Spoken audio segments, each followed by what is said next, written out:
ജിബ്രീൽ അലൈഹിസ്സലാം റസൂലുള്ളാഹി സ്വല്ലല്ലാഹു അലൈഹി വസല്ലമക്ക് 5 ഉപദേശം നൽകുന്നുണ്ട്. ഒന്ന്, യാ മുഹമ്മദ് ഇശ് മാ ശിഅത ഫഇന്നക മയ്യിത്തുൻ. മുഹമ്മദേ, നിനക്ക് എങ്ങനെയും ജീവിക്കാം, നീ ഉദ്ദേശിച്ചതുപോലെ നിനക്ക് ജീവിക്കാം. പക്ഷെ ഒരു കാര്യമുണ്ട്, നീ മരിച്ചു പോകും, മരണപ്പെട്ടു പോകും. നീ മരണപ്പെട്ടു പോകും. മരണത്തിന് ശേഷം നിനക്കൊരു ഹിസാബുണ്ട്. നീ കൃത്യമായ കാര്യങ്ങളൊക്കെ കണക്ക് പറയേണ്ടി വരും. അതുകൊണ്ട് എങ്ങനെ ജീവിച്ചാലും അള്ളാഹുവിന് പ്രശ്നമല്ല. ഇത് മുഹമ്മദ് നബി സല്ലല്ലാഹു അലൈഹി വസല്ലമയോട് മാത്രമുള്ള ഒരു ഉപദേശമൊന്നല്ല, ലോകത്തുള്ള എല്ലാ മനുഷ്യരോടും ഉപദേശമായിട്ട് ജിബ്രീൽ അലൈഹിസ്സലാം നൽകിയ ഒരു ഉപദേശമാണ് റസൂലിന്. എങ്ങനെയും ജീവിക്കാം, എങ്ങനെയും ജീവിക്കാനുള്ള സ്വാതന്ത്ര്യം പടച്ചവൻ നൽകുന്നുണ്ട്. പക്ഷേ നീ മരണപ്പെട്ടു പോകും. മരണപ്പെട്ടു പോയാലോ? മരണപ്പെട്ടു പോയാൽ സൂചിപ്പിക്കപ്പെട്ടതുപോലെ ഹിസാബിനെ അഭിമുഖീകരിക്കേണ്ടവരാണ്, കണക്ക് പറയേണ്ടതാണ് ജീവിതത്തിൽ എല്ലാ കാര്യത്തിനും. ആ കാര്യം ഓർമ്മ വേണം. രണ്ടാമത് ജിബ്രീൽ അലൈഹിസ്സലാം പറയുന്നത് നിനക്ക് ഇഷ്ടമുള്ള കാര്യങ്ങളൊക്കെ ചെയ്യാം, ഇഷ്ടമുള്ളത് ചെയ്യാം, ഉദ്ദേശിക്കുന്നത് ചെയ്യാം. അതിൽ അല്ലാഹുവിന് ഒരു തടസ്സവുമില്ല. മറിച്ച് നീ എന്ത് ചെയ്താലും അതിന് പ്രതിഫലം നൽകപ്പെടും. നല്ലതാണെങ്കിൽ സ്വർഗം, അല്ലെങ്കിൽ നരകമായിരിക്കും പ്രതിഫലം. അത് അഭിമുഖീകരിക്കേണ്ടതാണ് ജീവിതത്തിൽ എന്നുള്ള ഒരു 2 ഉപദേശമാണ് മഹാനായ ജിബ്രീൽ അലൈഹിസ്സലാം നബി സല്ലല്ലാഹു അലൈഹി വസല്ലമക്ക് നൽകുന്നത്. മൂന്നാമത്തെ ഉപദേശം നമ്മൾ മനസ്സിലാക്കണം. നമ്മുടെ സൗഹൃദവും നമ്മുടെ ബന്ധവും നമ്മുടെ ദീനുമായി നമ്മൾ അകറ്റിക്കളയുന്നുണ്ടെങ്കിൽ നമ്മൾ ശ്രദ്ധിക്കണം. മൂന്നാമത്തെ ആ ഉപദേശം, നീ ഇഷ്ടമുള്ള ആളെ സ്നേഹിച്ച കുഴപ്പമില്ല. ആരെയും നിനക്ക് റോൾ മോഡലായി സ്വീകരിക്കാം, ആരെയും നിനക്ക് ഇഷ്ടപ്പെടാം. പക്ഷേ ഒരു കാര്യമുണ്ട്, ആ ബന്ധങ്ങളെല്ലാം മുറിഞ്ഞു പോകും, ആ ബന്ധങ്ങളെല്ലാം വിച്ഛേദിക്കപ്പെടും. ഭൗതിക ബന്ധങ്ങളെല്ലാം താൽക്കാലികമാണ്. ഭൗതിക ബന്ധങ്ങൾ പലതും കണ്ടും പലതിലും മോഹിച്ചുമായിരിക്കാം. നമ്മൾ ആര് സ്നേഹിക്കുന്നുണ്ടെങ്കിലും ആരോട് സൗഹൃദമുണ്ടെങ്കിലും അതെല്ലാം അള്ളാഹുവിന്റെ ദീനിന്റെ പേരിലായിരിക്കണം. ദീനിന് വിഘാതമാകുന്ന ഒരു രീതിയിലുള്ള ഒരു സ്നേഹവും പാടില്ല.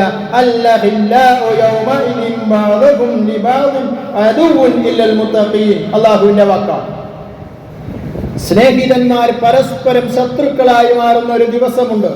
പരലോകത്ത് ഒരു സ്നേഹിതൻ അവനെ വഴിതെറ്റിച്ചെങ്കിൽ മറ്റേ സ്നേഹിതനെ ചൂണ്ടിക്കാണിച്ചുകൊണ്ട് ഇയാൾ പറയും, അല്ലാഹുവേ, അവനാണ് ഞാൻ വഴിതെറ്റാനുള്ള കാരണം, എന്റെ വഴികേടിന്റെ കാരണം അവനായിരിക്കുമെന്ന് അള്ളാഹുവിന്റെ മുന്നിൽ വെച്ചിട്ട് 2 സ്നേഹിതന്മാരെ പരസ്പരം തെറ്റിപ്പിരിയുന്ന രംഗത്തെ പറ്റിയാണ് അല്ലാഹു തആല നമ്മളോട് പറയുന്നത്. കുട്ടികൾ പ്രത്യേകം ഫ്രണ്ട്ഷിപ്പ് സ്വീകരിക്കുമ്പോൾ അത് ശ്രദ്ധിക്കേണ്ട കാര്യമാണ് എന്ന് സാന്ദർഭികമായി ഓർമ്മപ്പെടുത്തുകയാണ്. നാലാമത്, വഅലം അന്ന ശറഫുൽ മുഅ്മിനി ഖിയാമുൽ ലൈൽ. റസൂലുള്ളാഹി സ്വല്ലല്ലാഹു അലൈഹി വസല്ലമക്ക് നൽകിയ 4ാമത്തെ ഉപദേശം, ഒരു മുഅ്മിനിന്റെ അന്തസ് രാത്രിയുള്ള രാത്രിയത്തെ നമസ്കാരമാണ്, ഖിയാമുൽ ലൈലിയാണ് എന്ന് പറയുന്നുണ്ട്. മറ്റൊന്ന്, വഇസ്സുഹു ഇസ്തിഗ്നാഹു അനിന്നാസ്. ഒരാളുടെ പ്രതാപം അയാളെ ജനങ്ങളെ ആശ്രയിക്കാതിരിക്കുന്നതിലാണ് എന്ന്. ജനങ്ങളിൽ ആശ്രയിക്കുക, ജനങ്ങളെ കൊണ്ടെല്ലാം നേടിയെടുക്കണം, ജനങ്ങളെ കൊണ്ട് കഴിഞ്ഞു കൂടണം, ജനങ്ങളിൽ നിന്ന് വസൂലാക്കണം. ഈ രീതിയിലുള്ള ഒരു ചിന്ത ഒരു വിശ്വാസിയുടെ, ഒരു മനുഷ്യന്റെ മനസ്സിലുണ്ടാകാൻ പാടില്ല എന്നാണ് ജിബ്രീൽ അലൈഹിസ്സലാം പറയുന്നത്. നിങ്ങൾ നോക്ക്, ഇമാം ബുഖാരി ഉദ്ധരിക്കുന്ന ഒരു സംഭവമുണ്ട്.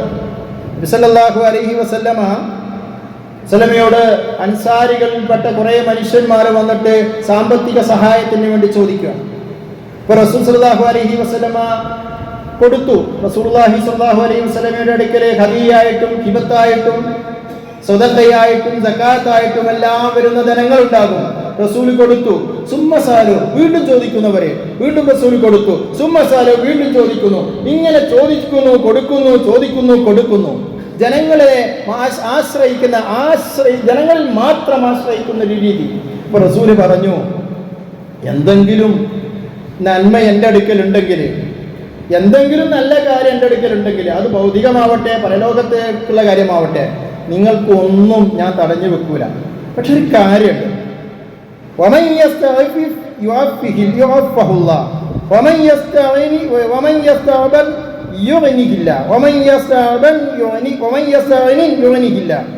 അല്ലാഹു തആല ഒരാളെ അല്ലാഹു തആല ശുദ്ധനാക്കാൻ, ഒരാൾ ശുദ്ധനായി ജീവിക്കാൻ തീരുമാനിച്ചാൽ അല്ലാഹു തആല അയാളെ ശുദ്ധനാക്കും. ഒരാളെ മറ്റുള്ളവരെ ആശ്രയിക്കാതെ ജീവിക്കണം എന്ന് അയാൾ തീരുമാനിച്ചു എങ്കിൽ അല്ലാഹു തആല അയാൾക്ക് ഒരു ഐശ്വര്യം അവനെ അല്ലാഹു നൽകും, മാനസികമായൊരു സംതൃപ്തി നൽകും,